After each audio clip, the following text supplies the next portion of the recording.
Di dunia kejahatan cyber, ada satu nama kelompok hacker yang selalu menjadi sorotan.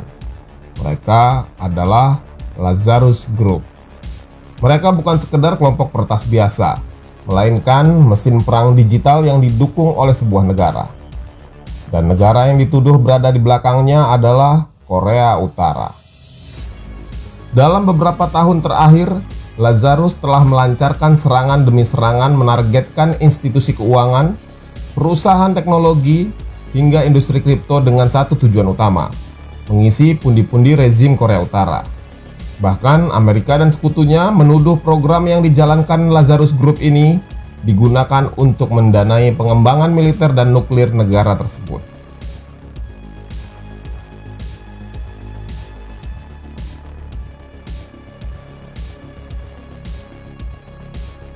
Yang terbaru, Lazarus dituduh membobol Bybit, sebuah perusahaan bursa keuangan kripto global.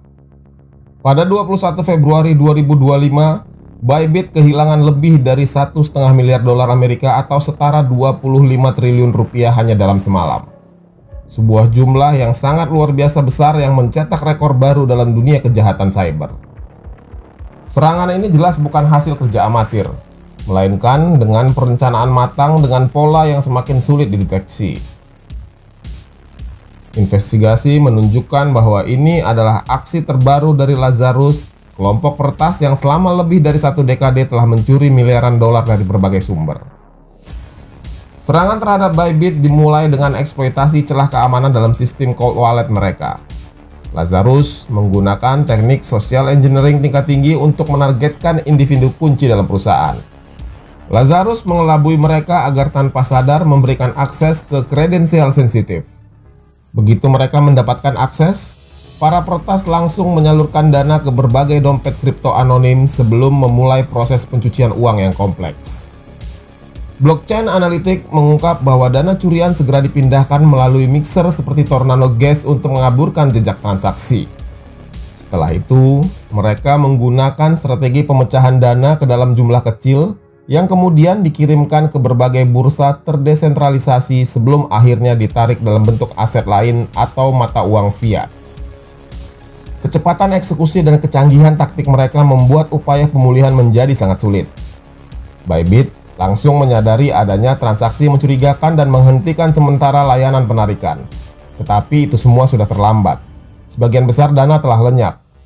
Investigasi forensik yang dilakukan oleh berbagai firma keamanan cyber mengkonfirmasi bahwa teknik yang digunakan memiliki kemiripan kuat dengan metode yang sebelumnya sering digunakan oleh Lazarus. Struktur internal Lazarus Group sulit untuk diungkap sepenuhnya. Namun, laporan dari berbagai badan intelijen dunia menunjukkan bahwa mereka beroperasi sebagai bagian dari Biro Umum Pengintaian atau RGB, yaitu Badan Intelijen Utama Korea Utara. RGB bertanggung jawab atas berbagai operasi mata-mata dan serangan cyber di luar negeri.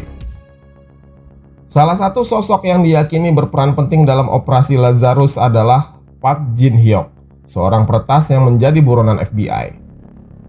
Park Jin-hyuk diyakini bekerja untuk sebuah perusahaan bernama Chosun Expo yang merupakan perusahaan kedok yang digunakan oleh rezim Korea Utara untuk melatih dan menugaskan peretas dalam operasi cyber global mereka.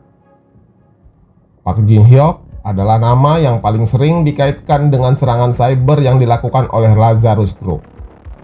Dia menjadi sorotan internasional setelah Departemen Kehakiman Amerika Serikat mengajukan tuntutan terhadapnya pada 2018.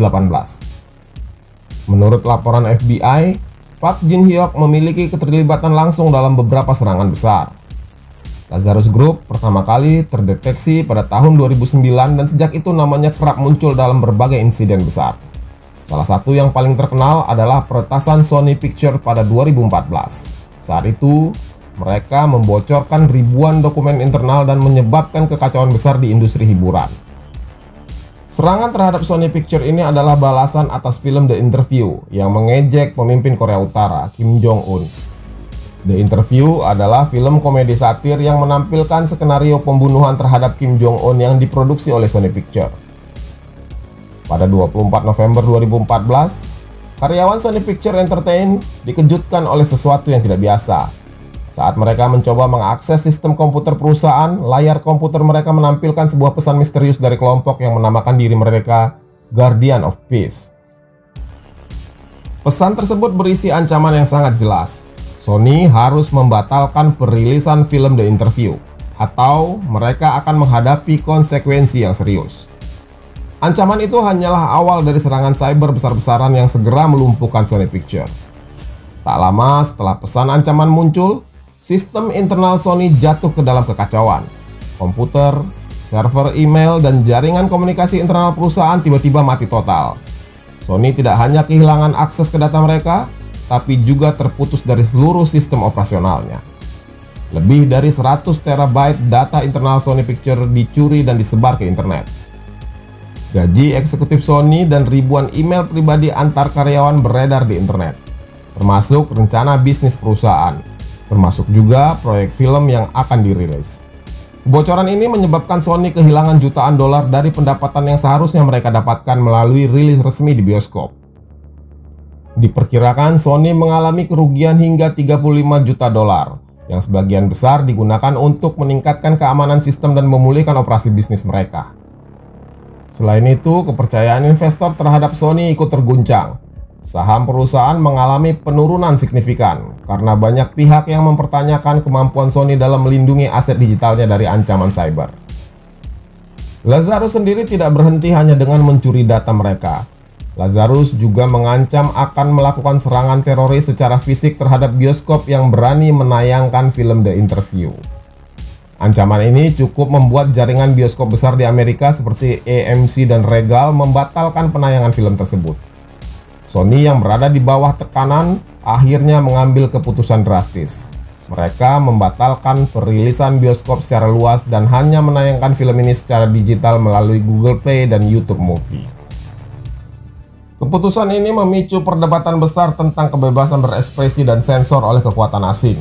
Banyak pihak, termasuk Presiden Amerika saat itu, Barack Obama, mengkritik Sony karena dianggap tunduk pada ancaman asing.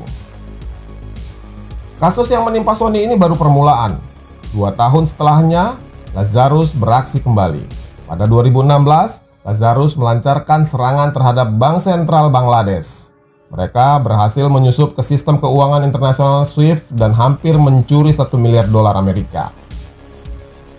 Beruntung, sebagian besar transaksi yang mereka lakukan diblokir, tapi mereka tetap berhasil membawa kabur 81 juta dolar. Ini adalah peringatan pertama bagi dunia keuangan bahwa Lazarus bukan sekedar ancaman bagi perusahaan teknologi, tapi juga bagi stabilitas sistem perbankan global. Lazarus semakin menunjukkan keahliannya dalam eksploitasi sistem keamanan pada 2017, ketika mereka merilis ransomware WannaCry. Serangan ini melumpuhkan lebih dari 200.000 komputer di 150 negara, yang menyebabkan kerugian global yang diperkirakan mencapai 4 miliar dolar Amerika. WannaCry menjadi bukti bahwa mereka tidak hanya beroperasi untuk keuntungan finansial, tapi juga mampu menciptakan kekacauan dalam skala yang luas. Pada tahun 2022, Lazarus meretas Ronin Network, sebuah platform blockchain yang digunakan untuk game populer Axie Infinity. Mereka berhasil mencuri 620 juta dolar Amerika dan menjadikannya sebagai salah satu pencurian aset digital terbesar pada saat itu. Setahun setelahnya, Lazarus kembali beraksi dengan meretas Horizon Bridge milik Harmony. Mereka mencuri 100 juta dolar. Setiap serangan mereka menunjukkan tingkat keahlian yang semakin tinggi dan pola yang semakin sulit untuk dilacak. Peretasan Bybit pada tahun 2025 ini menjadi puncak dari strategi mereka. Lazarus memanfaatkan celah keamanan pada cold wallet dan sistem smart contract yang memungkinkan mereka untuk menyedot dana dalam jumlah luar biasa besar dalam waktu singkat.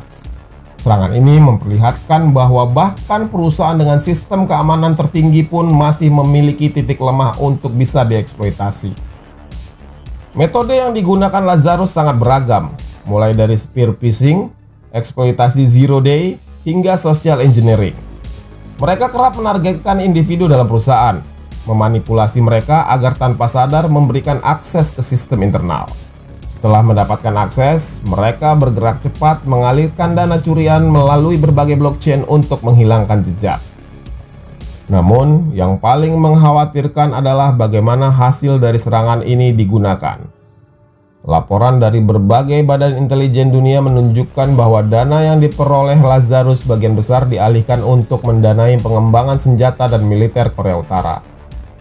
Dengan kata lain, setiap dolar yang dicuri oleh kelompok ini tidak hanya merugikan korban secara finansial, tapi juga memperkuat program nuklir yang dapat mengancam stabilitas dunia. Pemerintah di berbagai negara kini berupaya memperketat pengawasan terhadap transaksi kripto dan bekerja sama dengan penyedia layanan blockchain untuk melacak aliran dana. Namun, Lazarus terus berkembang. Mereka tidak hanya mengandalkan teknik lama, tapi juga beradaptasi dengan tren teknologi terbaru untuk menemukan celah baru dalam sistem keamanan digital.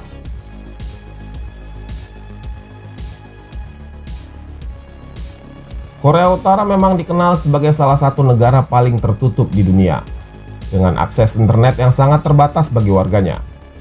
Namun, di balik isolasi digital ini, pemerintahnya justru mengembangkan salah satu pasukan cyber paling berbahaya di dunia. Proses perekrutan pasukan ini dimulai dari seleksi ketat sejak dini, di mana anak-anak berbakat dalam matematika dan sains diidentifikasi melalui kompetisi nasional. Mereka kemudian ditempatkan di sekolah-sekolah elit seperti Universitas Teknologi Kim Il-sung atau Kim Chaek University of Technology, di mana mereka mendapatkan pendidikan intensif dalam ilmu komputer, kriptografi, dan teknik peretasan. Pelatihan ini tidak hanya berlangsung di dalam negeri. Untuk mengasah keterampilan mereka lebih jauh, Korea Utara mengirimkan calon peretas ke negara lain seperti Cina dan Rusia. Di sana mereka belajar dari institusi teknologi terkemuka serta berinteraksi dengan komunitas cyber internasional. Menariknya, meskipun internet untuk warga biasa sangat dibatasi, para peretas elit ini memiliki akses luas ke jaringan global. Mereka bekerja di bawah pengawasan ketat dan seringkali ditempatkan di negara lain untuk menyamarkan aktivitas mereka. Banyak dari mereka beroperasi di Cina, di mana mereka menggunakan jaringan lokal untuk melancarkan serangan tanpa langsung mengarah ke Korea Utara.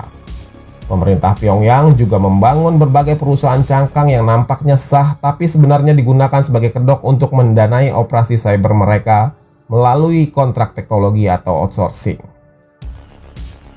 Pasukan cyber ini tidak hanya digunakan untuk tujuan militer, tapi juga untuk mendukung ekonomi negara yang terkena sanksi internasional. Mereka dilatih untuk mencuri uang dari berbagai bank, mencuri teknologi sensitif, dan bahkan melakukan spionase cyber terhadap musuh politik Korea Utara. Sejumlah laporan menyebutkan bahwa operasi ini menghasilkan miliaran dolar yang kemudian digunakan untuk membiayai program nuklir dan persenjataan Korea Utara. Dengan meningkatnya tekanan ekonomi dari luar, pemerintah Korea Utara semakin mengandalkan para peretasnya untuk mendapatkan sumber daya yang sulit mereka akses dengan jalur legal. Seorang profesor IT yang membelot ke Korea Selatan, Kim Hyung Kwang, menceritakan bahwa dia menghabiskan lebih dari 20 tahun mengajar dan melatih mahasiswa dalam ilmu komputer.